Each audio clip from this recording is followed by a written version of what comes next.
수많은 병원이 있고 누가 잘하는지는 알 수 없죠. 환자 입장에서는 당연히 이 분에 대한 지식도 없고 과연 내가 원하는 게 뭔지도 나조차도 헷갈린 경우가 많이 있을 수 있습니다.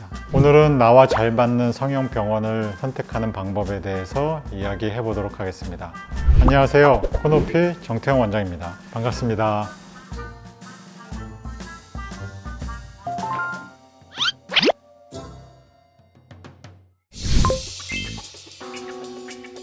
어떤 코든, 긴 코든 짧은 코든 일단 잘 하는 의사를 선택해야 합니다. 성형수술은 당연히 기술적인 부분이 많이 들어가기 때문에 기술적으로 테크닉이 많이 된 사람이 일단은 중요하고요. 또 기술적으로 잘 되려면 일단 많이 해봐야겠죠. 경험이 얼마만큼 오래 되셨는지 그 부분을 좀 확인해야 되고 그 선생님의 미적 감각, 기술적인 부분을 그 선생님이 한 수술의 전후, 다른 용어로는 이제 포트폴리오라고 할 수 있겠죠. 그 선생님이 하신 코 모양을 인터넷 홈페이지 나 기타 주위에 하신 분 등등을 통해서 확인해 봐야 되는 작업이 이제 첫 번째이고요.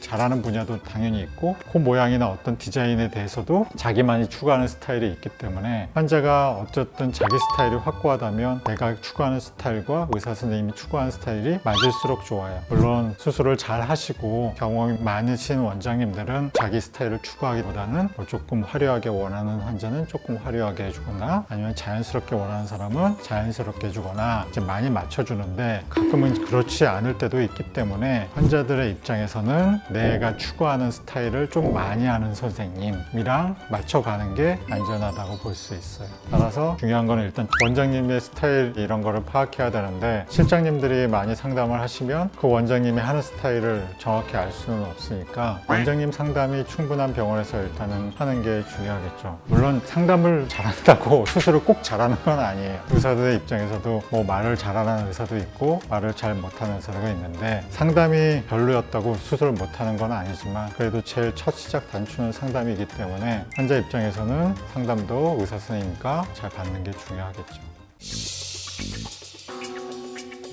기본적으로 수술을 잘하는 사람은 어느 정도의 수술은 다 잘할 수 있을 거라고 생각을 해요. 하지만 저 같은 경우도 당연히 이제 코 수술로 집중하게 되니까 그러면 아무래도 그 수술에 대해서는 어느 정도 노하우도 생기고 결과에 대한 일관성도 많이 생기게 됩니다. 꼭 그래야 될 필요는 없지만 그래도 어느 분야에 특정하게 특화되어 있는 선생님이 이것저것 여러 수술을 하시는 원장님보다는 확률적으로 잘 하실 가능성이 높다고 봅니다.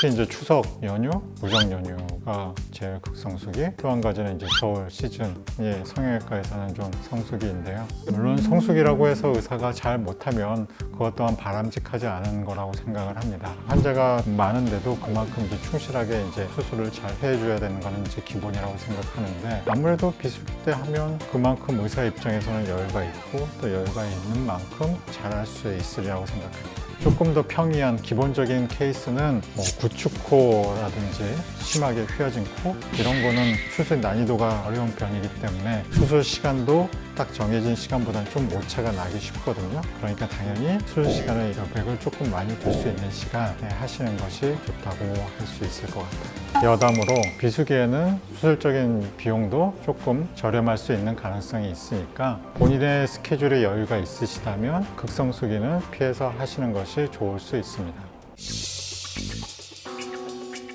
병원도 어느 정도의 이제 영업행위, 이익을 추구해야 되는 바가 있기 때문에 그만큼 병원을 유지하기 위해서는 일정 부분 수술도 해야 되고 진료도 봐야 합니다. 또 그렇기 위해서는 어느 정도의 이제 광고, 홍보를 하게 되죠. 적절한 홍보나 광고는 당연히 병원에서 필수적으로 해야 되고 어떻게 보면 내가 잘하는 부분을 환자한테 어필해서 그 환자한테도 도움을 줄 수 있으니까 내가 잘하는 확신이 있다면 당연히 나를 알리고 내가 해야 더 잘할 수 있다면 그것이 환자한테 도움이 되는 거니까 당연히 홍보나 광고는 하는 것이 바람직하다고 봅니다. 다만 너무 과하게 하는 경우 예를 들어서 내가 할 수 있는 수술은 요만큼밖에 안 되는데 너무 과대 포장해서 나는 이만큼 할 줄 알아요. 이런 거는 이제 문제가 있다고 생각해요. 또 한 가지는 환자를 유인하기 위해서 광고를 많이 하게 되면 수술 비용 중에 많은 부분이 광고비로 책정되기 때문에 광고를 하는 것 자체는 나쁘지는 않지만 과도한 광고를 하는 병원은 한 번쯤은 선택에 있어서 고려해 주시는 것이 바람직하다고 볼 수 있습니다.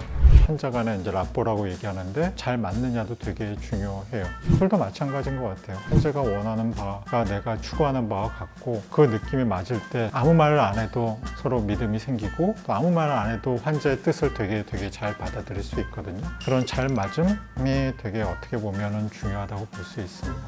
오늘 영상 보시고 병원 선택 잘 하셔서 재수술 없는 수술을 하시기 바랍니다. 오늘의 내용이 마음에 드셨다면 구독, 좋아요 꾹꾹 눌러주세요. 다음 영상에서 만나요.